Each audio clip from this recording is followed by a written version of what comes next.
Paulo, na carta aos Romanos, orientou que os irmãos de Roma se oferecessem em sacrifício vivo, santo e agradável a Deus. Esse sacrifício significava abster-se dos padrões do mundo, algo que, segundo ele, tornaria os cristãos romanos capazes de experimentar a vontade de Deus. Mas o que é essa vontade? Segundo a teologia, a vontade de Deus é muitas vezes explicada usando diversas características. Mas, de acordo com a Bíblia, ela é descrita de 3 formas: boa, agradável e perfeita. Daremos ênfase à segunda e discorreremos um tanto sobre as demais características. Vamos nos aprofundar na palavra?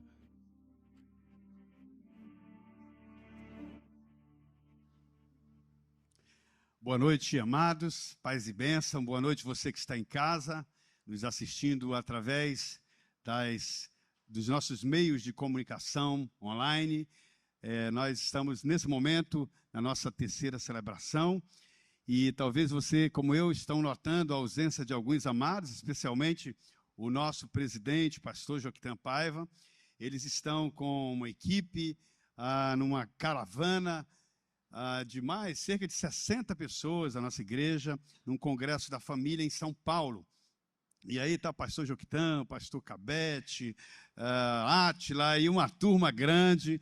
E nós estamos aqui para cumprir a programação desse domingo. E eu louvo ao Senhor porque tem sido bênção. E louvo ao Senhor porque vocês estão aqui para juntos prestarmos culto ao Senhor. Eu sou grato ao pastor Joás, que está conosco nessa jornada. Ainda bem que somos 2 jovens, né, pastor Joás? Dá para segurar um domingo todo. E também agradecer ao pastor Joquitã pela confiança, né, em nós e podermos seguir, substituir o pastor Joquitã é impossível, né, gente? Não se trata de uma substituição, trata sim de o soldado estar pronto para a obra quando ele é convocado. E aqui nós estamos para engrandecer o nome do Senhor. Então, nós resolvemos fazer uma série, né, de três partes. Pela manhã nós fizemos a primeira parte, falando sobre a boa vontade de Deus. E agora, no culto das 5, e nesse aqui nós estaremos falando sobre a agradável vontade de Deus. E na quarta-feira nós vamos estar encerrando essa série falando sobre a perfeita vontade de Deus. Quem lembra quais são? A primeira é a... Tá fraco, né? Vamos fazer melhor? A primeira é a... Legal, então quarta-feira nós vamos encerrar e nós vamos ter um momento bem interessante que eu vou falar muito sobre coisas práticas, né? A respeito de decisões que você deve tomar. E o que a Bíblia nos instrui sobre isso. Então, quarta-feira está imperdível. E como dizia o nosso querido pugilista Maguila, não perda quarta-feira. Né? Quem chegou a ver o Maguila na época da luta era assim, né? Sexta-feira, não era sábado, na Band, Maguila, não perda. E assim também na quarta-feira, não perca. Vai ser uma noite abençoadíssima para a gente aqui, a encerrar essa série. Feche seus olhos, vamos falar com Deus. Paizinho, nós te bendizemos e te louvamos por mais uma vez estarmos aqui para prestar culto ao Senhor. Nós não estamos aqui, Senhor Deus, para enlevar, Senhor, para trazer glória a homem algum. E sim, Senhor Deus, para recebermos instrução, o teu conselho, que a sabedoria que desce do alto, como o Senhor mesmo nos instrui, que nós devemos pedir sabedoria, e que o Senhor, o Pai das luzes, libera sabedoria para nós. Nós estamos tentando entender a tua vontade, nos aspectos que a tua palavra revela, a boa, a agradável e a perfeita vontade do Senhor. Mas a tua palavra também revela que quando nós queremos andar contigo, nós precisamos primeiro nos submeter ao Senhor. E a tua palavra diz, resisti ao diabo, e ele foge de vós. Portanto, a submissão a ti é o primeiro passo em tudo. Eu quero pedir nesta noite que o teu Espírito Santo nos convença, Senhor, da tua verdade, que não haja resistência à tua palavra, meu Pai. Tira toda a resistência à tua palavra, para que nós não sejamos enganados e que nós ouçamos nessa noite não a voz do velho homem ou a voz do maligno, mas que nós possamos ouvir exclusivamente a voz do Espírito Santo falando a cada um de nós. Assim nós oramos no nome santo de Jesus. Amém. Talvez os amados desejem com certeza saber qual seria a vontade de Deus para a sua vida. Temas como casamento, profissão, negócio, estudos, em que cidade eu moro, o que eu vou conquistar na vida. Todos querem entrar em detalhes e saber um pouco mais das coisas de Deus, a respeito da vontade de Deus, porque eles querem simplesmente segurança. Seria muito interessante se Deus dissesse para Abraão: Abraão, sai da tua parentela, vai acontecer isso, aquilo outro. Você acha que ia dar certo? Abraão nunca seria o pai da fé. Nunca seria um homem que confiou no Deus e saiu da sua casa, da sua parentela, por causa de uma promessa. E interessante que muitas pessoas procuram respostas específicas a respeito da vontade de Deus. E eu pergunto: Deus pode dar uma orientação específica para você? Sim. Mas é comum ele fazer isso? Não. Não é comum. Uma coisa importante, alguns alertas que eu preciso dar para os meus irmãos: Deus nunca contradiz a sua palavra em relação à vontade dele para a sua vida. Sempre a vontade dele está submissa à sua palavra. Sabe, tem uma coisa que Deus teme, que Deus se submete, é a sua própria palavra. Ele diz que ele é fiel e a sua palavra será cumprida integralmente. Ele próprio se submete à sua palavra. Eu me pergunto, por que eu e você não nos submetemos à palavra dele, se ele próprio se submete? Um outro ponto importante: o Espírito Santo nunca vai falar para alguém, numa revelação, numa profecia, numa visão, se estiver em desacordo com a palavra. Desconfie disso. Não é assim que funciona. Deus não revela a sua vontade em desacordo com a sua palavra. O Espírito Santo jamais faria isso. Outro ponto importante: Deus não decide por você. Tem coisas que você que tem que escolher. Tem pessoas que querem dizer assim: eu vou almoçar onde? Hoje eu como frango ou carne. Que é isso, querido? Você pode comer o que quiser. Ora, abençoa. Ele te dá liberdade para isso. Ainda bem que tem duas coisas, né, pastor? Tem lugar que não tem, você tem que comer o que tem mesmo e agradecer e pronto. Então, você tem que assumir decisões, e essas decisões devem ser pautadas pela palavra de Deus revelada. Nós não devemos forçar a situação para que, de repente, pareça que nós entendemos assim a vontade de Deus. Eu até brinquei com o pastor Joás no culto anterior, eu vou brincar de novo. Pastor Joás, eu profetizo em nome de Jesus que, se esse papel alcançar você, o senhor vai pagar o almoço amanhã. Está devendo o almoço. Pronto. Acertou nele, a vontade de Deus está... Eu já vi uma pessoa fazer isso, queridos. Eu lembro de um amigo meu que queria ser missionário nas novas tribos. Ele não sabia por onde começar. Então ele viu um pássaro sentado num certo lugar ali no árvore e disse: se o pássaro voar para o lado direito, é a vontade de Deus que eu vá para o ministério. Que é isso, varão? Deus não age assim. Não vai funcionar. Tomara que o negócio do almoço dê certo aqui, né, gente? A pergunta quando você... Aliás, não é bem uma pergunta, é uma afirmação. Deus vai confirmar a sua vontade em muitas coisas na sua vida de acordo com as circunstâncias. As circunstâncias vão sinalizando. O homem faz planos, mas é o Senhor quem dirige os passos. E nos passos ele vai revelando a vontade dele. A pergunta agora, sim, nós estaríamos dispostos realmente a viver a vontade de Deus para que as nossas decisões sejam de fato de acordo com a sua vontade?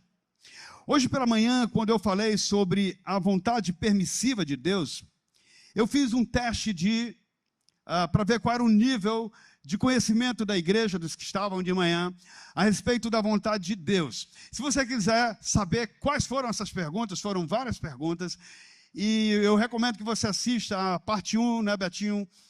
Não sei se você consegue mostrar para o pessoal, que está no canal da igreja do YouTube. Então, aí você vai poder entender um pouco mais para que você entenda a sequência. Se você quiser fotografar aí o QR Code que leva para o canal da igreja do YouTube, fique à vontade para você poder assistir essa parte, que ela é bem interessante, né? Eu peço que o Betinho coloque o slide que eu usei de manhã, o slide 8. Eu vou correr um pouquinho aqui no assunto, porque antes vamos ler o texto de Romanos 12, 1 e 2, e em seguida isso aí. Quero ler com vocês o texto básico dessa série. Vamos ler juntos? Portanto, irmãos, rogo pelas misericórdias de Deus que se ofereçam em sacrifício vivo, santo e agradável a Deus. Este é o vosso culto racional. Não se moldem ao padrão deste mundo, mas transformem-se pela renovação da vossa mente, para que sejam capazes de experimentar e comprovar a boa, agradável e perfeita vontade de Deus. Para experimentar a boa e perfeita vontade de Deus, Paulo está instruindo aos romanos e a nós também, que nós precisamos passar pelo processo de Deus. Quando ele chega no capítulo 12 de Romanos, para trás estão 11 capítulos. Do capítulo 1 ao capítulo 11 é a doutrina, é o ensino. Lá Paulo mostra, dentre várias coisas, que o homem estava no pecado, que o pecado geraria morte, né? Não há nenhum justo, nenhum sequer. Mas ele diz que, graças às misericórdias de Deus, ele envia o Senhor Jesus Cristo, que se entrega dessa forma, como um sacrifício vivo, santo e agradável a Deus. E ao se entregar, aquilo agrada ao Senhor, e nós passamos a sermos justificados por Cristo. É o plano de redenção. Ele se entrega, por isso que Paulo diz: portanto, rogo-vos, irmãos, pelas misericórdias do Senhor, relatadas do capítulo 1 ao 8, que vós também vos entregueis como sacrifício vivo, santo e agradável a Deus. Esse é o culto espiritual. Eu gosto muito da tradução que diz espiritual, porque cada parte dessa entrega, nós vamos ver aqui, ela tem algo como um inteiro. Primeiro ele diz que a entrega deve ser vivo, inteira. Pode passar, querido. Isso significa que não é só carne e osso, é o físico, a emoção e o espírito. Depois ele diz que a entrega deve ser como um sacrifício santo, um cordeiro perfeito, como Jesus se entregou. Nós também devemos nos entregar assim, representando a imagem de Cristo, separados do mundo. E por fim ele diz, essa entrega, ela se torna agradável, porque Deus aprova, você aprova, e ambos ficam satisfeitos. Você fica satisfeito com Deus, e Deus fica satisfeito com você. Quando um homem ou uma mulher, por exemplo, satisfaz a sua carne, sexualmente falando, de uma maneira ilícita, ele não satisfaz a Deus, ele satisfaz a si mesmo. Não é verdade? Mas quando nós abrimos mão do nosso prazer pessoal para ter prazer na lei do Senhor, isso é agradável. Agora é interessante que Paulo revela, isso não é interessante, não é agradável apenas para Deus. Isso se torna agradável para você. Você foi criado para a glória dele. Nós fomos criados para a glória do Senhor. Portanto, esse sacrifício de entrega vivo, santo, é um culto, agradável ao Senhor, é um culto. E esse culto, ele não é apenas um ajuntamento, é um culto que acontece em tudo o que eu e você fazemos. Eu lembro que quando eu trabalhava numa certa empresa, que eu entendi que nós servimos como ao Senhor, e eu mudei um pouco o meu comportamento, porque assim, meu amado, quando você entrega a sua vida a Jesus, é impossível você permanecer como você era. Olha só, é impossível. Por que é impossível? Porque em você tem um novo nascimento e a natureza de Deus passa a existir em você. E aquilo que antes era um problema, que você lutava, agora você tem controle, o pecado não tem mais domínio sobre vós, Paulo fala. Você já não está mais debaixo da lei, mas sim da graça. E eu fazia o meu trabalho, e às vezes as pessoas chegavam comigo e diziam, pô, cara, tu sai mais tarde e tal, está enriquecendo o patrão. E eu dizia, cara, eu não trabalho para ele. E o interessante é que a partir daquele posicionamento, era um culto o meu trabalho. Eu sempre ficava em primeiro e em segundo lugar nos resultados. Normalmente em primeiro. Porque a bênção do Senhor estava sobre mim. Eu não trabalhava com o meu patrão. Conscientemente. Era um culto espiritual. Aquela oportunidade que Deus me dava de trabalho. Agora eu quero ir lá para Romanos 8, 28. Porque muitos dizem assim, não, todas as coisas cooperam para o bem dos que temem ao Senhor. E eu quero que você entenda um pouco sobre isso, porque virou um chavão isso, e mesmo a pessoa estando fora do propósito de Deus, ela acha que vai funcionar com ela, essa promessa. E ele diz assim, sabemos que todas as coisas, vocês me ajudam? Vamos juntos? E sabemos que todas as coisas cooperam para o bem daqueles que amam a Deus, daqueles que são chamados segundo o seu propósito. Pois aquele que pois aqueles que Deus de antemão conheceu, ele também predestinou para serem conforme a imagem de seu Filho, a fim de que ele seja o primogênito entre muitos irmãos. E ao que predestinou, a esses também chamou. E aos que chamou, a esses também justificou. E aos que justificou, a esses também glorificou. O ponto aqui é, Paulo, ao descrever o entendimento, ele diz que nós sabemos. Quem sabe é porque experimentou. Não é verdade? Quem sabe é porque tem uma experiência. Ele tinha experiência própria, ele tinha experiência dos antigos, dos fiéis antigos, de que, de fato, as coisas passam a cooperar para os que amam a Deus. E quem ama a Deus, o que é que ele faz? Ele se submete à sua vontade, não é verdade? Quem ama ao Senhor se submete à vontade dele. Quem ama ao Senhor nega-se, nega a si mesmo. Né? E aí ele diz que todas as coisas cooperam para o bem dos que são chamados segundo o seu propósito, ou segundo o seu decreto. E qual é o propósito? Que nós sejamos iguais a Jesus. Queridos, você pode imaginar comigo, digamos que Deus tomou uma decisão lá no céu, isso é só uma invenção minha aqui, para ilustrar. E ele diz, olha, Satanás enganou o casal lá no Éden, e eles pecaram, o pecado entrou. Meu filho Jesus, agora você vai lá na terra e você vai guerrear com Satanás. Aí as grandes emissoras do mundo dizem, fazem o anúncio, haverá uma grande guerra interestelar, Jesus contra Satanás. Quem vai vencer? Quem? Jesus, com certeza. Agora, preste atenção. Jesus veio a esse mundo como um homem, igual a mim e a você. Ele enfrentou Satanás, os seus demônios, e o mundo como homem, igual a mim e a você. Essa foi a maior humilhação de Satanás, porque quando ele achava que estava matando o Filho de Deus, e ele estava vencendo, o Senhor o humilhou na cruz. Naquele momento, Jesus vence o pecado, porque ele não pecou. Ele vence o diabo, porque ele não caiu em nenhuma tentação. E ele vence a morte. E ao fazer isso, ele entrega para nós. Isso é a justificação, isso é o plano redentivo. Por isso que Paulo diz, assim, pelas misericórdias do Senhor, assim como o Senhor se entregou por nós como um cordeiro vivo, um cordeiro separado do mundo que não pecou, como uma oferta agradável ao Senhor, você tem que fazer o mesmo. para que você possa experimentar qual a boa, agradável e perfeita vontade de Deus. Eu queria ler só desse mesmo capítulo, o versículo 4 ao 8.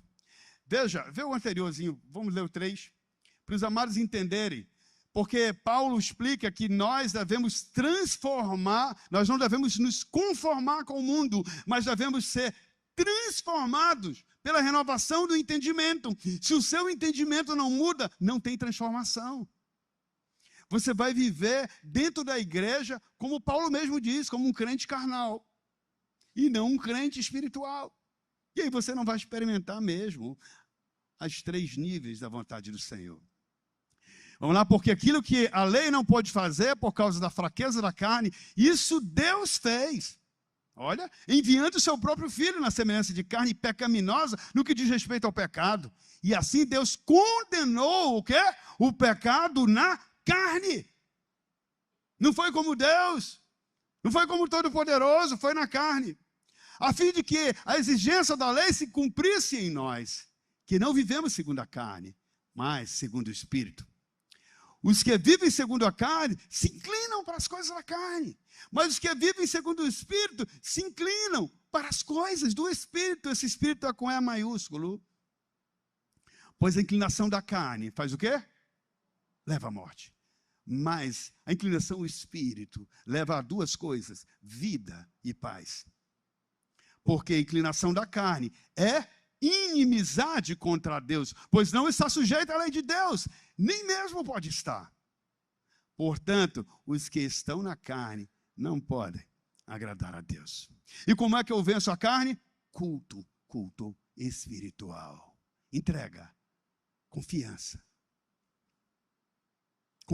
plena no Todo-Poderoso. Agora diz, pastor, mas isso é difícil. Não é difícil. É a vontade agradável do Senhor que você vai passar a experimentar. É agradável agradar a Ele. Olha, parece até uma redundância, né? Mas é isso mesmo. É satisfatório agradá-lo. É bom agradar o Senhor. Então eu falei do plano redentivo. Agora, entendendo o que significa a vontade de Deus. Como nós vimos, Deus oferece 3 níveis da vontade dele. Me ajudem? O primeiro é? Perfeito. Tem muita gente que inverte, né? Fala boa, perfeita e agradável. A ordem é boa, agradável e perfeita vontade de Deus. Então, eu utilizo esses 3 termos numa associação teológica, onde eu digo que a boa vontade é a vontade permissiva de Deus. Hoje pela manhã nós falamos disso. Eu vou dar uma palhinha para vocês rapidinho aqui, mas vocês vão ver o detalhe assistindo a ministração de manhã. A segunda, eu digo que a vontade agradável é a vontade preceptiva, que é que eu vou aprofundar agora, para vocês entenderem. Tem a ver com preceitos, com mandamentos, com a ordem moral de Deus para o homem. Preceitos é a vontade preceptiva, é a vontade agradável, é quando eu compreendo a profundidade do relacionamento com Deus. E esse relacionamento vai transformar a minha intimidade com Ele, a minha intimidade com quem está ao meu redor, a minha intimidade com os inimigos. Você vai aprender que a vingança pertence ao Senhor. Eu retribuirei, diz o Senhor. Paulo fala lá no capítulo 12. Depois ele fala até do relacionamento com as autoridades, capítulo 13. Pois bem, então nós vamos falar sobre a vontade preceptiva, que tem, como eu disse, a ver com preceito, com lei, com normas, as normas morais. Ela expressa o quê? A vontade preceptiva, que é a vontade agradável. Ela expressa o desejo de Deus para você.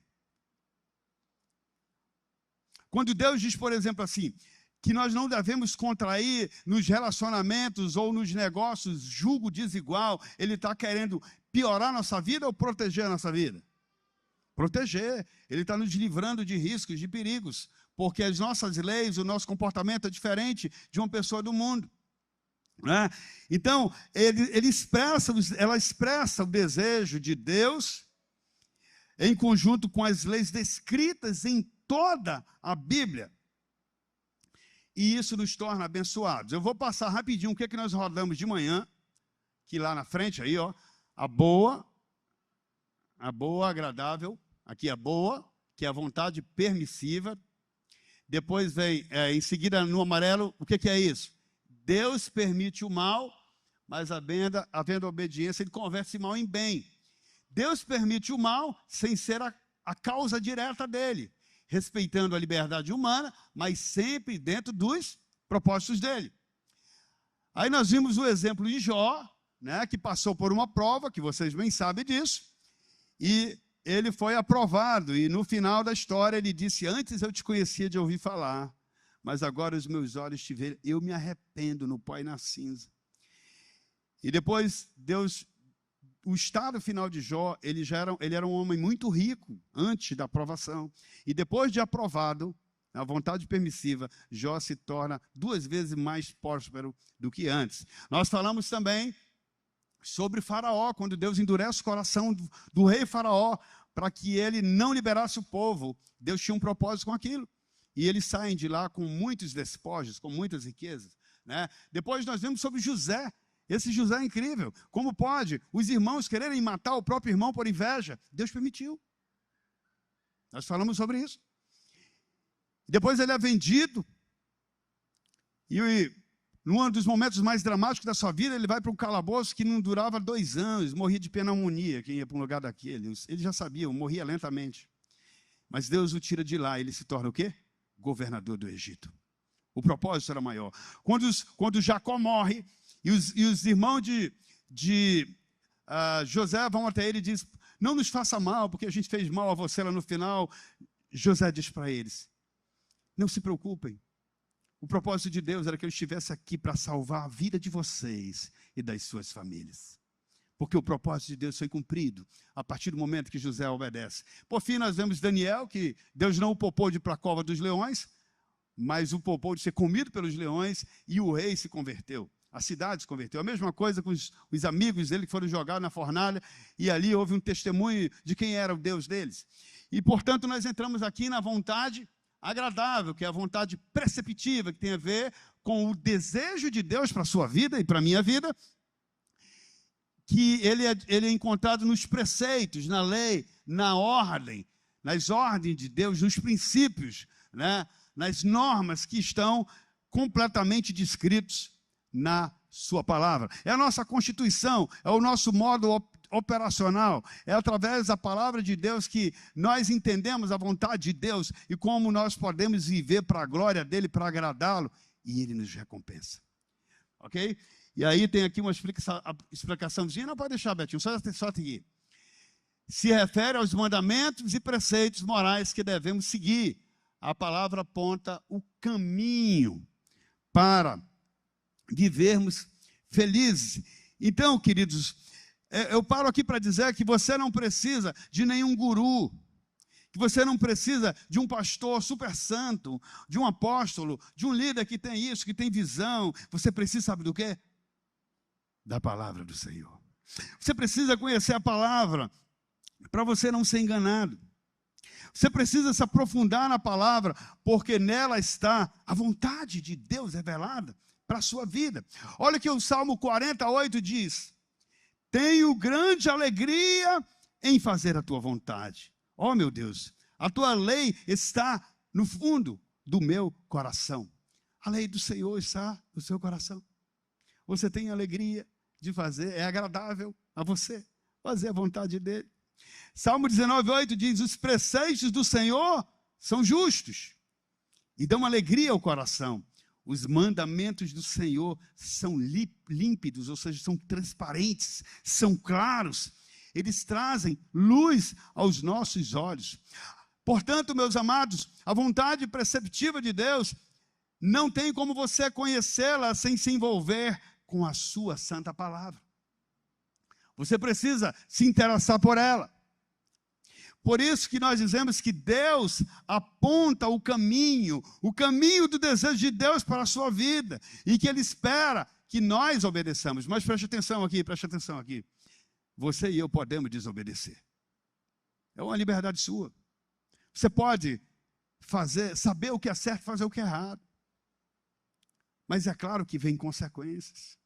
É por isso que muitos vivem doentes, infelizes, fracassando o tempo todo. Porque eles não se submetem à palavra do Senhor. Não se submetem à verdade de Deus. Eu vou citar algumas referências importantes para confirmar o que eu estou dizendo. Primeiro, João 2, 15 a 17.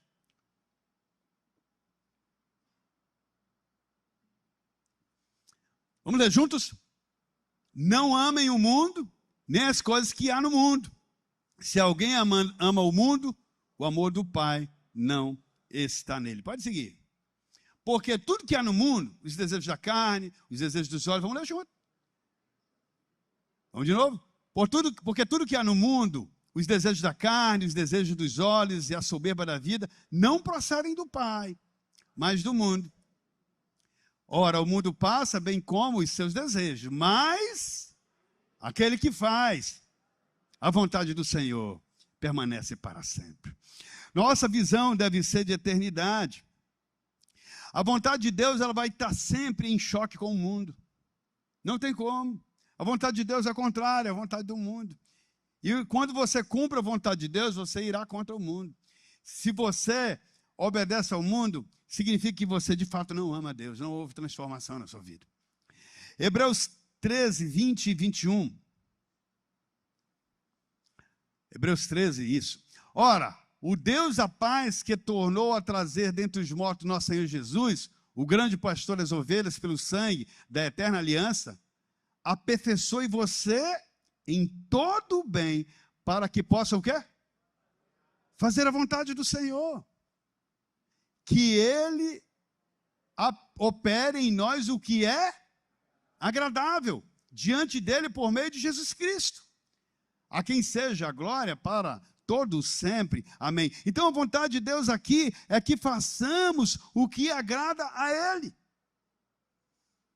Todo o bem que agrada a Ele. Mateus 7, 21. São muitas referências, eu estou fazendo pequenas citações. Nem todo o que me diz Senhor, Senhor, entrará no reino dos céus, mas aquele que faz a vontade do Senhor. Muito claro. Então a vontade de Deus é sinônimo de obediência aos mandamentos dele. Para aqueles que andam no seu caminho. Olha, quem está dizendo isso é Jesus.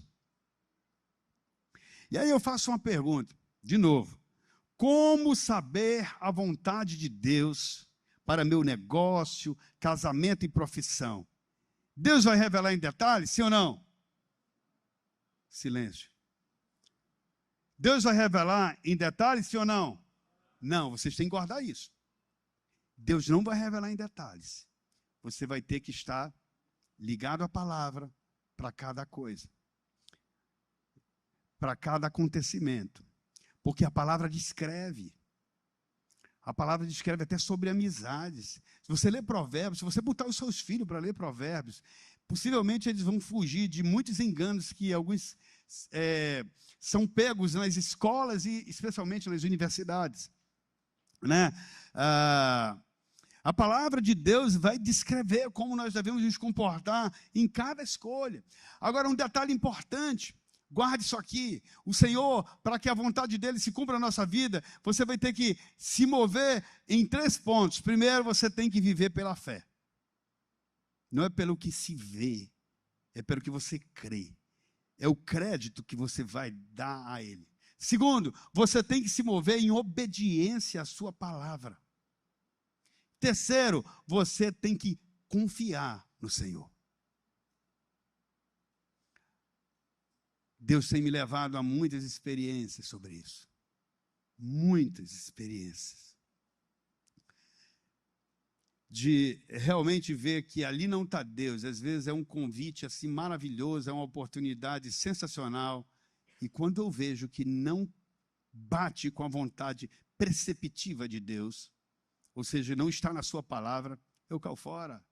Eu lembro uma vez um cara que me ofereceu um negócio, Sandro, um negócio do outro mundo, um negócio fantástico, sensacional. E ele disse assim, ele não me chamava, pastor, você só precisa me dar uma nota e eu racho contigo o negócio.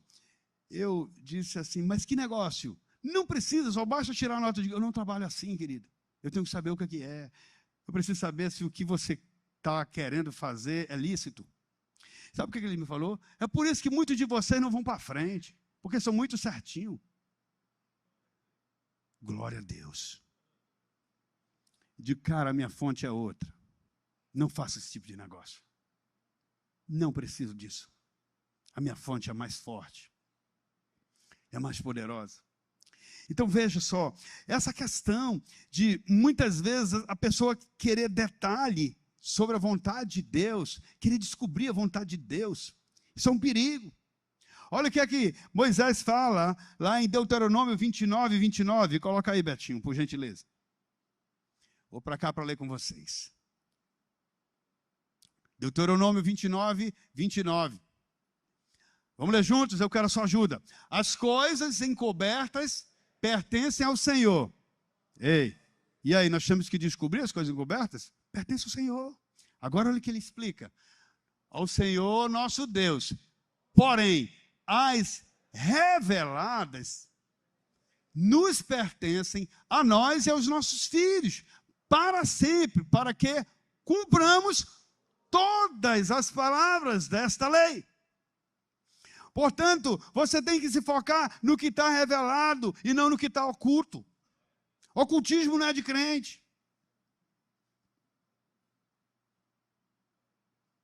Nós precisamos discernir a vontade do Senhor. Eu lembro que uma vez uma irmã chegou comigo e disse: pastor, eu já fui de uma igreja mais tradicional, mas eu gosto mesmo é do mistério. Aí eu fiquei pensando, o que ela quis dizer com mistério? Esse que eu te digo, varão, aquela doença que você tinha, já, o cara nem está doente às vezes. Queridos, eu não estou aqui fazendo bagunça com os meus irmãos. Eu só quero alertar você que você tem que se apegar à palavra.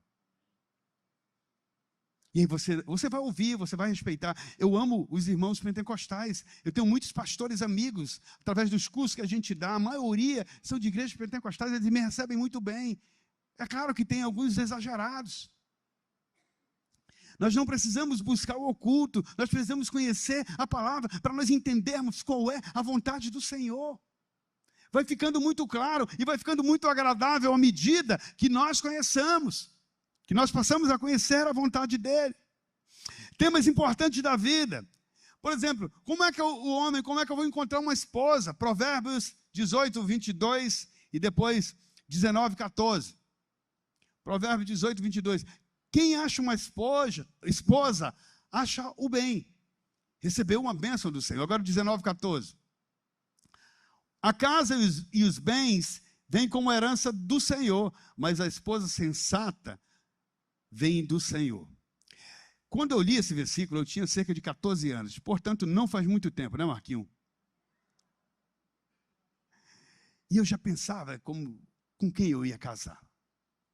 E quando eu descobri esse versículo, pastor Joás, abriu um negócio, um entendimento em mim.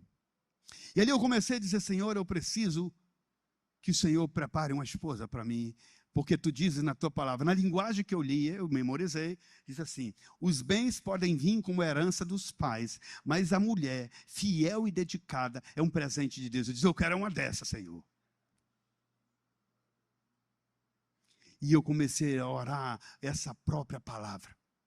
Eu quero, Senhor, o teu presente. Eu não sei escolher, mas a tua palavra me dá o quê? Um caminho, uma direção. É óbvio que eu observei uma série de coisas. Como que era o relacionamento dela com os parentes, como que era o relacionamento dela com Deus, se ela era uma mulher trabalhadora, esforçada. Tem coisas que não é Deus que vai escolher por ti. Eu não falei no início que você pode comer frango ou carne, é uma escolha tua. Você vai ter as opções, mas se você não tomar a palavra de Deus como parâmetro, você pode escolher errado. Esse ano nós fizemos 32 anos de casado. Deus me deu uma mulher temente a Deus. Vocês sabem que nós temos um especial. Mateus nasceu em 6 de setembro de 2004. Há uma semana atrás, sábado passado, antes do feriado, ele completou 21 anos. Quando o Mateus nasceu, numa terça-feira, na quinta-feira eu fui buscá-los no hospital. De quinta para sexta aconteceu alguma coisa no quartinho dele, no bercinho dele, que até hoje nós não sabemos. A vontade secreta de Deus, eu não sei. Mas naquele momento, o Mateus sofreu várias convulsões, depois os médicos diagnosticaram. E essas convulsões geraram uma isquemia no cérebro dele, e ele ficou com uma lesão no cérebro que atingiu diversas áreas, a fala, a cognição. Então, ele tem 21 anos e, às vezes, ele oscila ali entre 6, 8, 9 anos, né? E ele depende da gente para tudo. Absolutamente para tudo. Ele estuda, ele vai, mas tem muitas coisas que ele depende de nós. E quando aquilo aconteceu, a médica disse, ele vai ser, entre aspas, um vegetal. Possivelmente não vai andar. E mais uma, a maioria dos casais que têm filhos especiais se separam. Pensa numa profecia maligna. Quando nós saímos do consultório, eu disse para a Sueli, nós vamos fazer tudo o que cabe a nós, porque o nosso Deus, Ele confiou esse menino assim para nós.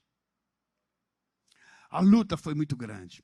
Às vezes, Mateus tinha convulsões, epilepsia de difícil controle, e ele convulsionando, a gente correndo para chegar no hospital, para tentar controlar pequenas febres, dava tudo aquilo, e ele disse, poxa, isso é da vontade de Deus, meu? Você poderia perguntar, eu nunca perguntei isso. Mas hoje eu digo, quando eu olho para trás, 21 anos depois, eu digo, realmente, a pergunta que eu me faço é, será que eu seria pastor se o Mateus fosse perfeito? Eu não era pastor na época que ele nasceu.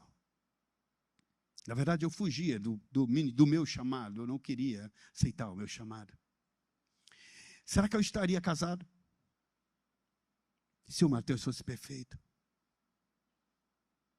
Vocês não têm noção como o Mateus se tornou um elo entre nós e Deus. O Mateus, sem falar, diz muito. O Mateus não escolhe o que ele quer vestir, ele aceita tudo. O Mateus é simples.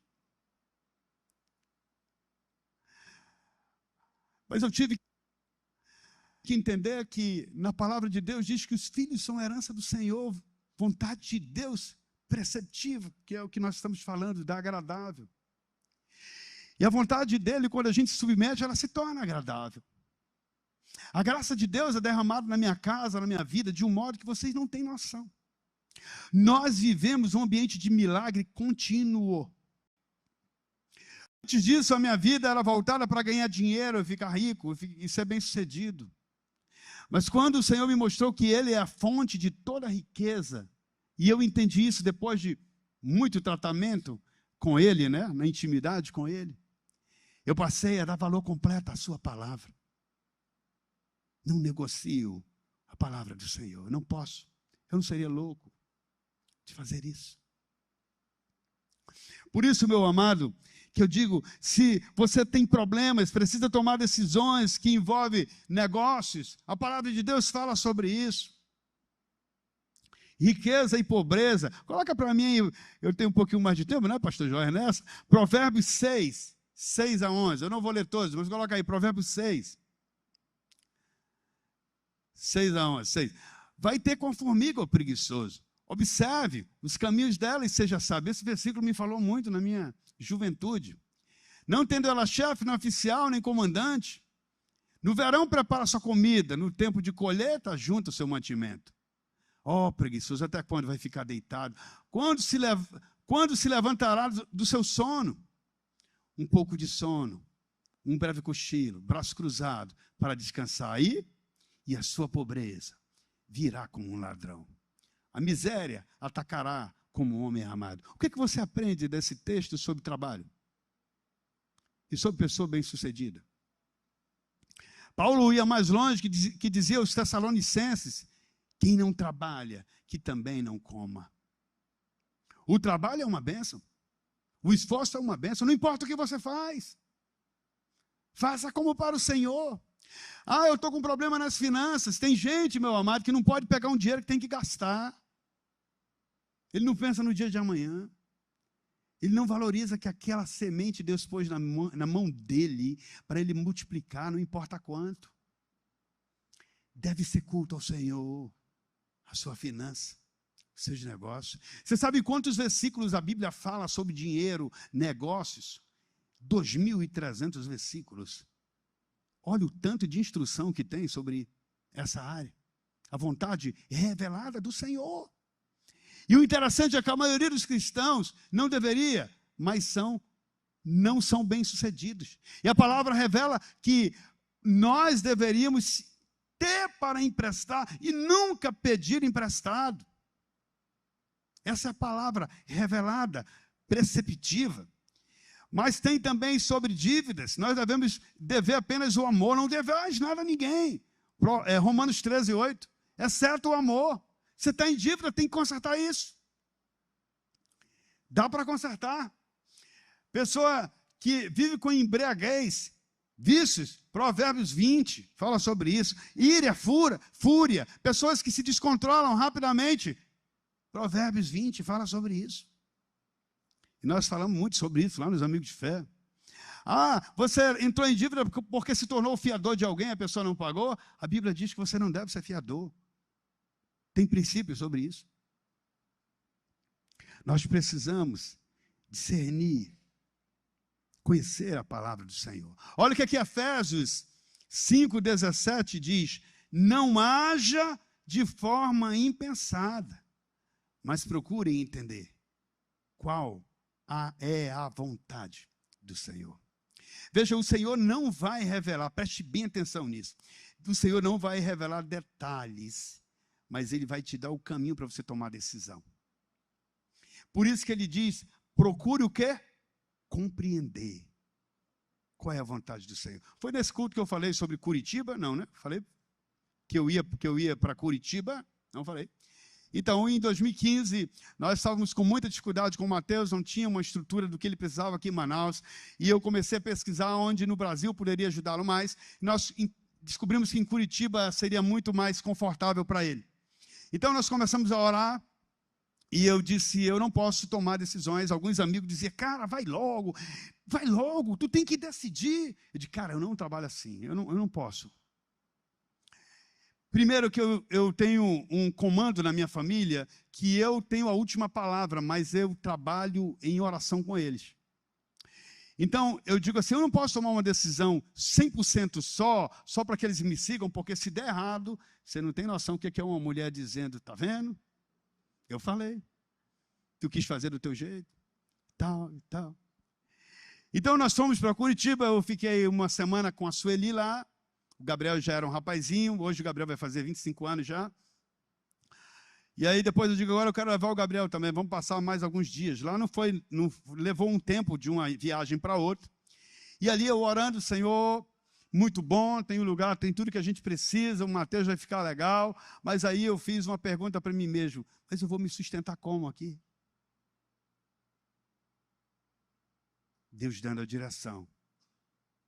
Procure compreender a vontade do Senhor. Eu disse, nós não vamos. Não está na hora de ir. Na verdade, eu fiz 4 provas com Deus e Ele me respondeu 2. E eu resolvi não ir. Porque Deus, Ele dá a direção. À medida que você vai avançando, as coisas vão confirmando. Nós precisamos observar as circunstâncias, o que está acontecendo, e daí tomar a decisão. Né? Tem coisas que nós vamos conhecer, mas tem coisas que nós temos apenas que ir e confiar no Senhor. Olha o que Tiago 4,14 fala. Tiago 4,14, já estou terminando. Mas essa palavra, como é um estudo, é um ensino, ele tem muita referência para você entender a vontade de Deus. Tiago diz, você não sabe o que acontecerá amanhã, você sabe? Mas está a fim de saber, né? O que é a vida de vocês? Vocês não passam de neblina que aparece por um instante e logo se dissipa, pode ir. Em vez disso, deveriam dizer, se Deus quiser, não só viveremos, como também faremos isto ou aquilo. Então, na dúvida, nós devemos submeter ao Senhor e não querer descobrir. Tem pessoas lá no mundo que tentam descobrir com cartomante, com búzio, o que mais? com os adivinhos, né? Com coisa, astrologia. Né? Isso Deus proíbe. Mas tem crente também que quer descobrir de outro jeito, com sonho, com visão, com revelação. Olha, isso às vezes até acontece, mas não é comum, não é por aí. A gente tem que discernir pela palavra. Porque às vezes o sonho, aquela ideia, não é de Deus. O cara diz que é de Deus, mas é dele. É complicado, você tem que realmente se mover pela palavra. Eu lembro de um pastor muito espiritual, entre aspas, que ao falar sobre um outro pastor que estava doente, muito doente, e esse pastor muito espiritual disse assim: o Senhor me revelou nessa madrugada em sonho que o pastor fulano de tal vai sobreviver. 3 dias depois o pastor morreu. E aí, como é que explica? Não é complicado? E o interessante foi que esse pastor, ele botou em grupo de pastor. Às vezes o cara quer mostrar que ele é muito espiritual, e é até uma soberba. Eu tenho experiências sobrenaturais, mas eu não divulgo. É uma coisa minha com Deus. Né? Tem coisas da vontade de Deus que ela é insondável. Eu nunca vou descobrir até que Deus queira por que o Mateus foi lesionado. E eu já desisti faz tempo de querer. Eu só tenho que confiar no Senhor. Né? Sem questionar a mente dele. Queridos, a vontade revelada de Deus, que é a vontade preceptiva, que está dentro dos seus preceitos, ela deve ser, cabe a mim e a você identificá-las. Ela deve ser identificada por nós. Então, se você está vivendo uma dificuldade na sua vida, procure saber o que a Bíblia diz sobre aquele assunto. É isso que eu faço. O que a Bíblia diz sobre esse assunto? Porque se você não conhecer a palavra, não tiver realmente uma profundidade na palavra, você vai ter dificuldade de entender a vontade do Senhor. Além de que, como eu disse, você tem que viver uma vida de culto, de sacrifício contínuo a Deus. Olha, amado, se você tiver realmente conhecimento da palavra, tem coisa que você não precisa orar. Tem coisa que não precisa orar. Irmão, ore por aquilo. Quando algum irmão vem pedir uma oração para mim, para eu orar, por uma coisa que tem a vontade de revelar de Deus, eu digo, não precisa orar por isso, varão. Você precisa decidir se você vai obedecer a Deus ou não. Por exemplo, se, pastor, eu estou com dificuldade financeira no meu negócio e apareceu um sócio, o cara é muito rico, mas ele é maçom. Será que ele não vai se converter? E aí vai dar tudo certo? Precisa orar por isso? Julgo desigual. Que comunhão há entre a luz e as trevas? Ele fala. Não tem que orar por isso, é só obedecer. Né? Então, essa questão do julgo desigual. Você está namorando, não casou, e o namorado quer ter intimidade sexual. A Bíblia diz que não pode ter. Tem que orar por isso, não. Ou você casa, ou você deixa o namoro. É simples, bem direto. Né? Hoje de manhã eu fiz muitas perguntas, depois você olha lá que tem a ver um pouco com isso aqui que eu estou falando. E agora eu quero colocar aí, Betinho, por favor, o último slide, o último. Para a gente concluir. Está na reta aí final, em 1 minuto eu termino. Última pergunta. Deus tem um plano perfeito para a sua vida? Sim ou não? Sim. Vou falar para vocês falarem com mais convicção, tá? Deus tem um plano perfeito para a sua vida? Sim, muito bem. Deus tem um plano. Deus vai dar detalhes desse plano? Não. Passa mais, Betinho. Não. Você vai ter que agir com fé, obediência à palavra e confiança plena em Deus, para saber a vontade agradável vontade de Deus. Passa mais um, Betinho. Na busca do plano pessoal de Deus, alguns procuram profetas, sonhos, visões e meios espirituais que não se confirmam na palavra de Deus revelada. Hebreus 1:1-3 diz que, tendo Deus outrora falado muitas vezes pelos nossos pais, pelos profetas, mas hoje Ele nos fala pelo Filho. E o Filho é o quê? O verbo, a palavra de Deus revelada. Agora volta ao anterior, Betinho, revisão final, valendo nota.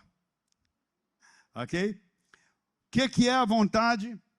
Pode deixar essa posta, quem quiser depois fotografar. E aqui a vontade preceptiva, agradável.